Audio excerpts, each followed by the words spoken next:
Shri Chandrashekhar please. धन्यवाद सभापति महोदय, आपने मुझे वित्तीय विधेयक पर बोलने का मौका दिया।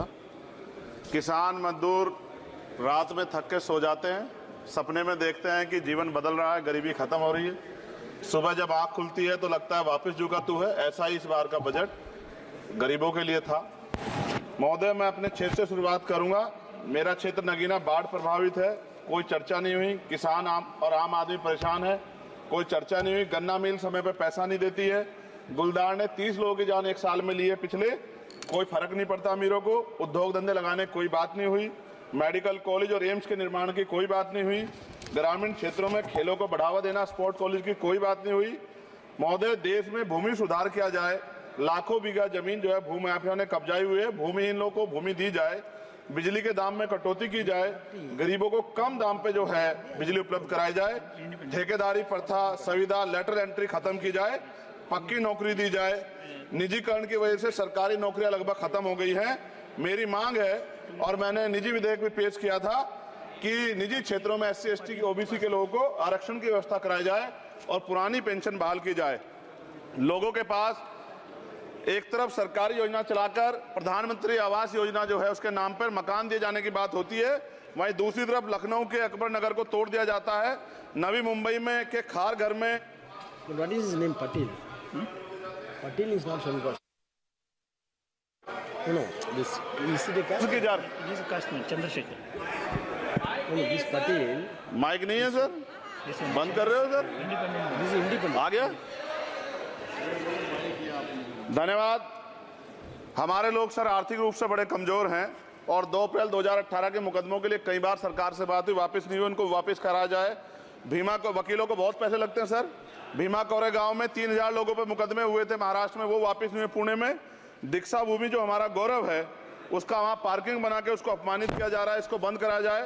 पेट्रोल पंप के जो डीलर्स मार्जिन है वो 2017 से नहीं बढ़ा सर, इसका असर ग्राहकों पे पड़ता है। इसका असर जो है पेट्रोल पंप के नेटवर्क सुचारू रूप से चलाने पे पड़ता है। डीजल मार्जिन की बढ़ोतरी ना होने से हजारों कर्मचारी, लाखों कर्मचारी जो वहां काम करते हैं उनके जीवन पर असर पड़ रहा है। सहारा का में 10 करोड़ जमाकर्ता का लाखों करोड़ों रुपए जमा है। कंपनी बंद हो जाने के कारण 10 लाख से ज्यादा एजेंट बेरोजगार हो रहे हैं, नौकरी कहीं है नहीं। भुगतान न होने के कारण जमाकर्ताओं के द्वारा एजेंट पर जबरदस्ती भुगतान कराने का दबाव बनाया जा रहा है, जिसके कारण 5000 से ज्यादा एजेंटों ने आत्महत्या कर ली है। सभापति महोदय, उत्तर प्रदेश देश का सबसे बड़ा सूबा है, उसको इस बजट में कुछ नहीं मिला और बहुत सारे मेंबर, 80 के लगभग हम मेंबर जो है उत्तर प्रदेश जीत के आए, ना के बराबर मिला। यूपी में 25 करोड़ से ज्यादा आबादी है उत्तर प्रदेश के अंदर, 5 किलो राशन सरकार दे रही है, लेकिन जीवन जीने के लिए काफी नहीं है। और भी बुनियादी सुविधाओं की जरूरत पड़ती है। अगर इज्जत की जिंदगी चाहिए उसके लिए सरकार के पास कोई उपाय नहीं है। यूपी जब एक बड़ा राज्य है, लेकिन यूपी में भाजपा सरकार की विकास गति बहुत धीमी है। हमारी सरकार से, केंद्र की सरकार से मांग है, हमें यूपी की सरकार की चिंता नहीं है, लेकिन यूपी की जनता की चिंता है। मैं मांग करता हूं कि यूपी को 4 भागों में विभाजित किया जाए। डॉक्टर बाबा साहब अम्बेडकर ने कहा था 1995 में, उनकी बुक है थॉट्स ऑफ लिंग्विस्टिक स्टेट, किताब में कहा था राज्य जितना छोटा होगा राज्य की प्रगति उतनी होगी, जनता को रोजगार मिलेगा और जनता का जीवन संपन्न होगा। मोदी, एक बात मुझे आपसे कहनी है, आपने भी ये विषय उठाया था जब आप अपनी बात रख रहे थे, शेड्यूल कास्ट के साथ जो धोखा किया गया सुप्रीम कोर्ट के जरिए, आप इस बात को इस तरह समझे। 1.5 साल पहले मैंने मांग की थी, अगर इतना हितैषी हमारे लोग होते तो जब EWF 10% दे सकते हैं तो 5% शेड्यूल कास्ट के उन जातियों को दिया जा सकता था, लेकिन दृढ़ संकल्प और इच्छा शक्ति नहीं है गरीबों के उत्थान की। साथ साथ OBC की जातियां उनको भी दिया जा सकता था। ये जो हमारे साथ खेल किया गया है, ये खेल जो है इसमें बहुत गुस्सा है, सरकार को संज्ञान लेना चाहिए और सत्ता और विपक्ष दोनों जो है अपना स्टैंड क्लियर कर दें, क्योंकि दलित समाज, आदिवासी समाज इसको देख रहा है, वो भूलेगा नहीं। जो उनके गले काटने का काम करेगा उनको भूलेगा नहीं। और साथ साथ एक जो मेरी पर्सनल है सर, अभी मैं सुबह से प्रयास कर रहा था कि विनेश के लिए बोलूं, जब उसको डिस्क्वालीफाई किया गया, विनेश या नहीं, लेकिन ऐसा लगा जैसे हमें चाकू घुसेड़ दिया गया। मेरे आज भी याद है उस प्रोटेस्ट में मैंने रातें काटी हैं और 4-4 गोली खाई मैंने।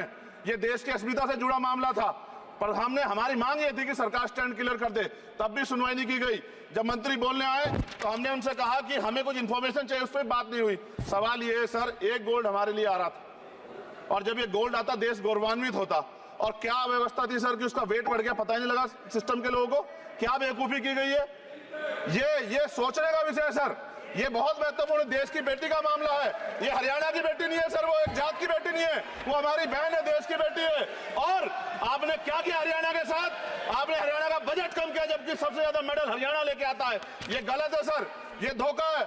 हमें इस बात की तकलीफ है कि विनेश जो है देश का नाम गौरवान्वित करती, इस देश का नाम बढ़ाती, लेकिन आज जो है अपमान का सामना करना पड़ रहा है। जब हमारे हितों की बात होगी हम जो है समझौता कर सकते हैं, लेकिन जब देश के हितों की बात होगी, बाबा साहब अम्बेडकर ने कहा था हम प्रथम और अंत्य भारतीय हैं। जब देश हितों की बात होगी, महिला हितों की बात होगी, महिला सम्मान की बात होगी, हर हम कीमत चुका देंगे। सरकार के मंत्री ने क्या कहा कि हमने इतने पैसे दिए, एहसान किया क्या? खैरात दी क्या आपने कोई? खत्म कर रहा हूं सर, खैरात दी क्या आपने कोई? इससे ज्यादा पैसे हम आपको दे देंगे, लेकिन आपको चाहिए था कि इस मामले को संभालते और देश का सम्मान बढ़ाते। आपने लापरवाही बरती, इसका खामियाजा हमें भुगतना पड़ा। मैं आपसे आग्रह करूंगा कि जब वो बेटी देश लौटे सर, जब वो बेटी देश लौटे, रुक जाओ प्लीज वाइंड अप प्लीज। जब वो बेटी देश लौटे, मैं आपसे आग्रह करूंगा कि स्पीकर सर यहां बुला के उसका सम्मान करें। हम सब लोग, वो देश की बेटी है सर, देश के लिए गोल्डन गर्ल है वो, उसका सम्मान यहां किया जाए सर, हमें चाहते हैं। बहुत बहुत धन्यवाद, आपने बात रखने का मौका दिया। महिला विरोधी चुप रहे। Thank you. कोई महिला विरोधी नहीं बोलेगा बीच में। श्री विशाल पटेल